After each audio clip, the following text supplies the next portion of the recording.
चलिए आप सबका स्वागत है मेरे यूट्यूब चैनल मैथ्स प्लाजा पर। तो आज हम लोग इस वीडियो में बात करेंगे जो झारखंड डिप्लोमा लेवल का एग्ज़ाम चल रहा है उसके एक्सपेक्टेड कट ऑफ के बारे में। मतलब कट ऑफ कितना हाई जा सकता है या कितना लो जा सकता है। ठीक है, एग्ज़ाम कैसा चल रहा है, आपका क्वेश्चन का लेवल क्या है, उस हिसाब से कट ऑफ क्या बन रहा है। ठीक है, तो चलिए पहले हम लोग थोड़ा डिटेल्स देख लेते हैं।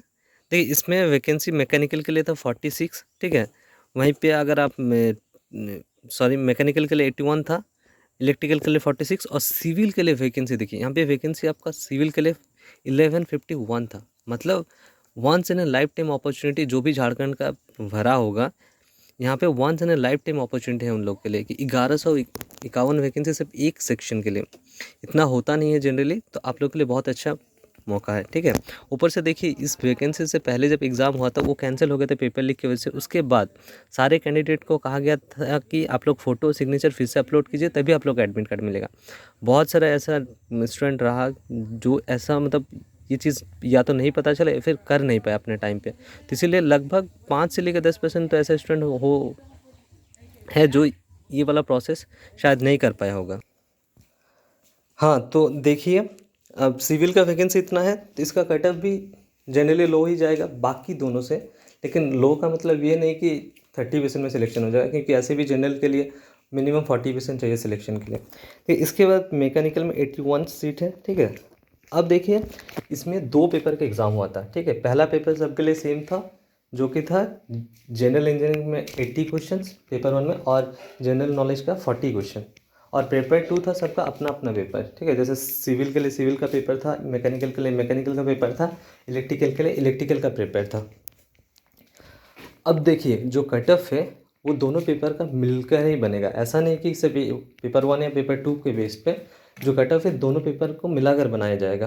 तो अगर देखिए जेएसएससी का कोई ऐसा नोटिफिकेशन नहीं है क्या कि जो भी कट ऑफ है वो पेपर वाइज आएगा, लेकिन ये एग्ज़ाम अलग अलग सेक्शन का है जैसे सिविल में, तो कट ऑफ भी पेपर वाइज ही आना चाहिए। तो उस हिसाब से अगर बात करें तो सिविल का कट ऑफ जो है वैकेंसी बहुत ज़्यादा है तो जनरली बाकी दो से थोड़ा बहुत लो रहेगा। तो देखिए सिविल का कट ऑफ अगर देखा जाए, जो सिविल का कट ऑफ है वो जनरल के लिए 110 से 125 क्वेश्चन। अब यहाँ पे क्वेश्चन का मतलब आप अच्छे से समझ लीजिए कि ये जो क्वेश्चन बताया जा रहा है ये नेट क्वेश्चन है। मतलब आपका रॉन्ग और करेक्ट क्वेश्चन को एलिमिनेट करने के बाद जो भी आपका नेट बचता है वो क्वेश्चन है। मतलब आपका सारा नेट जो है वो 110 से लेकर 125 क्वेश्चन होना चाहिए करेक्ट, जो कि जनरल के लिए। ठीक है, उसी तरह अगर BC2 के लिए देखें तो 108 से 122 होना चाहिए। उसी तरह BC1 के लिए 105 से 108 होना चाहिए, 118। और वहीं पे SC के लिए 95 से 1112 और ST के लिए 82 से 105 क्वेश्चन होना चाहिए।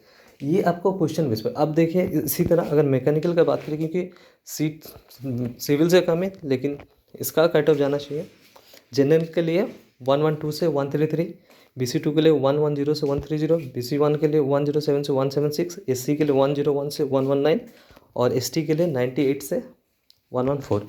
वहीं पे अगर इलेक्ट्रिकल के लिए बात करें तो जनरल का जो कट ऑफ है वो 113 से लेकर 135 क्वेश्चन, BC2 के लिए 1110 से 130, BC सॉरी ये वाला BC1 होगा नीचे वाला, BC1 के लिए 108 से 125 क्वेश्चन होना चाहिए, SC के लिए 102 से 120 क्वेश्चन होना चाहिए, ST के लिए 98 से 115 क्वेश्चन होना चाहिए।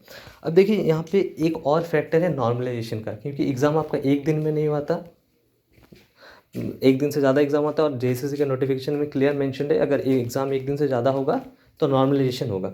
और यहाँ पे और एक फैक्टर है कि नॉर्मलाइजेशन का कोई फार्मूला नहीं दिया है जेएसएससी। अब नॉर्मलाइजेशन रेलवे की तरह होगा या कोई और अपना फार्मूला निकालता है, इसके बारे में कहा नहीं जा सकता। तो जैसे अगर रेलवे में जैसे 2018 में हुआ था, अगर उसमें शायद नॉर्मलाइजेशन में आपका नंबर 30 से लेकर 40 नंबर तक बढ़ सकता है, अगर कुछ और तरह का होगा तो पता नहीं। तो इसलिए नॉर्मलाइजेशन एक बिग फैक्टर है। यहाँ पे जो भी कट ऑफ आपको दिख रहा है ये रॉ मार्क्स पे डिपेंड करता है, लेकिन आपका अगर रॉ मार्क्स इतना आ रहा है इसके बीच में तो आप अपने आप को सेफ मान सकते हैं। लेकिन इसका गारंटी नहीं है कि आप सेफ है, लेकिन हाँ 90 से 95% चांसेस है कि जो आपका कट ऑफ रहेगा इसी के बीच में रहेगा। अगर आपका क्वेश्चन इसके बीच में आ रहा है, मतलब जितना भी आप अपना पेपर देखिए, एनालाइज कीजिए, अगर इसके बीच में आ रहा है तो आप अपने को सेफ मान सकते हैं। हाँ, लेकिन उन कैंडिडेट के लिए जिनका नंबर इनसे कम आ रहा है, जिसका ज़्यादा आ रहा है तो उसके लिए कोई टेंशन नहीं है, जिसका इससे कम आ रहा है वो डीमोटिवेटेड ना फील करे, ठीक है, क्योंकि ये सिर्फ एक्सपेक्टेड कट ऑफ है। ये हो सकता है इससे कट ऑफ लो जाए, ठीक है, हाई जाने के चांसेस तो बहुत कम है, लेकिन लो चल जाए। तो इसीलिए जब तक रिजल्ट ना आए आप लोग डीमोटिवेटेड मत रहिए, अपने आप को पॉजिटिव रखिए, ठीक है, और रिजल्ट को अवॉइड कीजिए।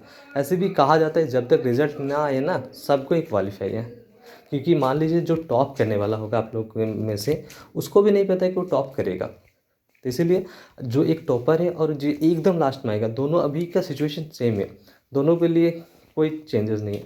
लेकिन हाँ, आप लोग बी पॉजिटिव रहिए और यहाँ पे देखिए कि आपका पेपर अच्छे से एनालाइज कीजिए। अगर आपसे नंबर कम आ रहा है, कहीं कहाँ गलती हुआ वो अच्छे से एनालाइज करिए।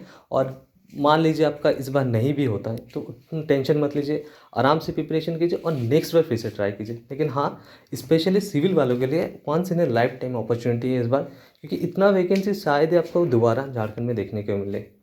तो जो भी हो, आप लोग अच्छे से तैयार करते रहिए, और जिसका हो जाएगा उसके लिए तो बहुत अच्छा है, जिसका नहीं भी होगा तो वो अपने आप को पूरा 100% दे और नेक्स्ट टाइम के लिए प्रिपरेशन करें।